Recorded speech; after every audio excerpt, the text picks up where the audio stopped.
حتی طرحهایی که گروه بحران اون رو طراحی کرده بود و مدیریت صحنه رو رقم زده بود که 14 فرد ایرانی تبار و در واقع ساکن در کشورهای خارجی رو جایگزین بکنه با مسئولین جمهوری اسلامی در سازمان ملل، در سفارتخونه‌های مختلف در کشورهای اروپایی، که این طرح به نتیجه نرسید دیگه. یعنی خب این چیه؟ این براندازی به چی میگید شماها؟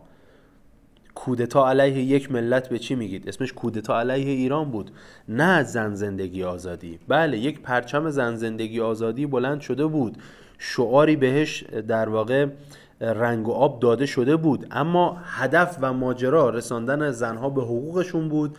قطعا خیر. یک علم بود، پیراهن عثمانی بود که بلند کرده بودند، شعار زن زندگی آزادی. دقیقا همون پیراهن عثمان در عصر ما بود. طرح اولیه اینها این بود که سفرای ایران رو اخراج بکنند از سازمان ملل، از برخی از سفارتخانه‌های ایران در خارج، و بعد جایگزین اون افراد و چهره‌های ایرانی رو قرار بدند.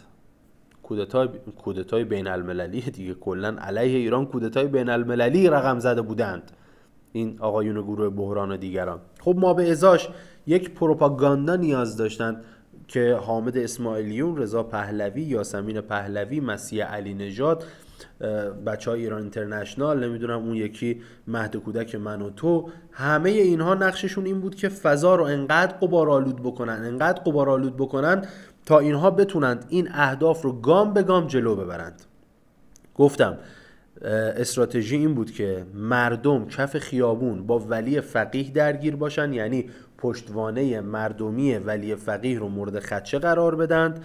سیاستمدارها و دیپلمات‌ها در خارج از کشور با سپاه درگیر باشند، یعنی یک گازنبر رو در نظر بگیرید، حلقه پایینی رو گفته بودن که مردم ولی فقیه رو بزنند، حلقه بالا دیپلمات‌ها سپاه رو بزنند. این دندانه نظام جمهوری اسلامی کلا شیرازش از هم بپاشه. یعنی طرح اصلی این بود. خب حالا برای این باید چیکار کرد؟ یعنی امثال فعالین سیاسی، تحلیلگرهای سیاسی باید مشغول چه چیزی بشن که اینها کارشون رو انجام بدن؟ زن زندگی آزادی. کجا؟